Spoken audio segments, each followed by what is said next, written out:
In the ballet industry for 19 years, and I'm going to tell you exactly why quitting was the best thing I could have done for my body image and for my relationship with food. My parents put me in ballet when I was 18 months old, and I did not stop until I was 20. So, yes, I was in the ballet industry for 19 years, and the last 3 years of my journey of my career, I was in the professional space. So I was dancing with professional companies. I danced with Charlottesville Ballet and State Street Ballet. Body shaming starts really young in ballet. It's starting even younger because I was 18 when I entered the professional space during high school. I was in the pre-professional. I was going to an arts academy, but most girls now are starting their professional career when they're around 16 because ballet is such a short career because it utterly destroys your body that girls are starting earlier and earlier so they have more time to dance. But for me, body shaming and pretty much anything to do with food, my relationship with food, it started when I was around 6. That's when I started hearing comments, and that's when those things really start to sink in. Because when you're a kid, you're like a sponge. You just really absorb everything people are saying besides your parents. I'm just joking.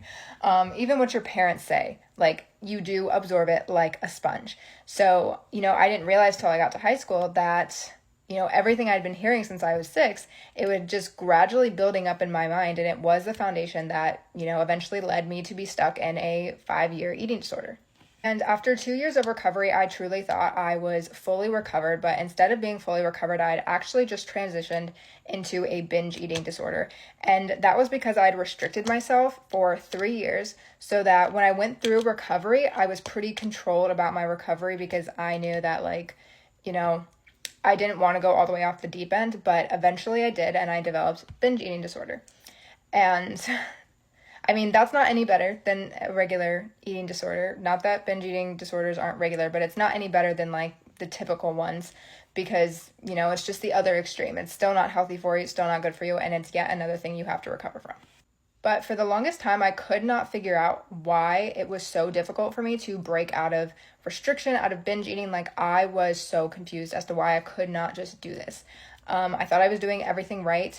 I thought I was blocking out all the noise from ballet. But the truth is, I really wasn't. I was just trying to convince myself that this industry could change.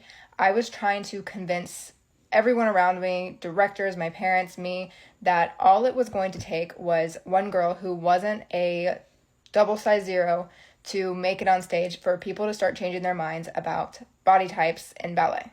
I would love for that to be true, but deep down, I truly do not believe the ballet industry will ever change because everybody says something about it, they complain about it, they talk about how it's horrible, but nobody actually wants to make a change. None of the directors will make a change.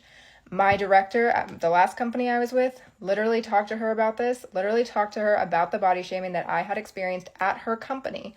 She straight up told me she would never let her daughters dance, that her daughters would never touch a ballet class because she didn't want them experiencing that, and continued to do nothing. Didn't even have a conversation with the teachers who had done the body shaming and who had made the comments. She was completely okay with letting it happen. And that's why I truly don't believe that the ballet industry is ever going to change.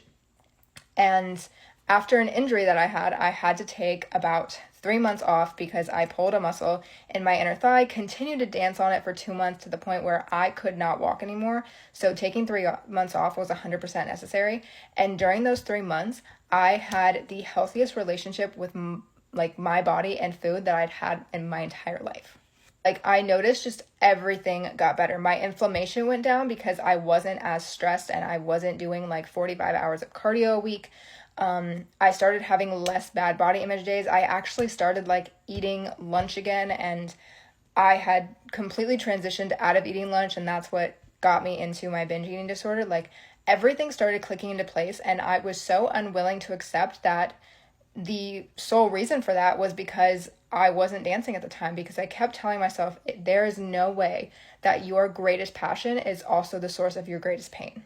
So after I had fully healed and was getting back into ballet, I had moved back to the company I was dancing with the year before, and nothing was getting better. It was getting worse again. I had spent the entire summer healing.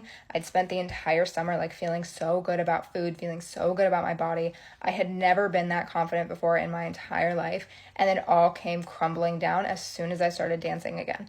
And that's when I really had to have a conversation with myself, have a reflection, and be like, you know what? This is the reason why you cannot break out of this. This is why you keep bouncing from one extreme to the other, because this industry is not willing to let you do what you need to do in order to grow and in order to actually heal.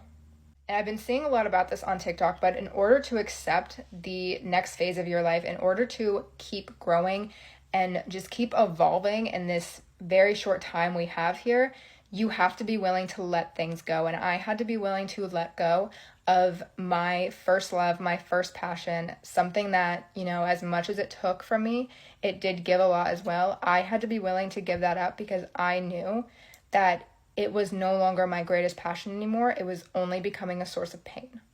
You cannot grow, you cannot accept the new version of yourself or your new life unless you are willing to let go of exactly what is causing you pain. And that is the sole biggest reason why I left the ballet industry, because I was so tired of letting other people decide how I healed, how I growed. I was ready to do it on my terms, and you should be too.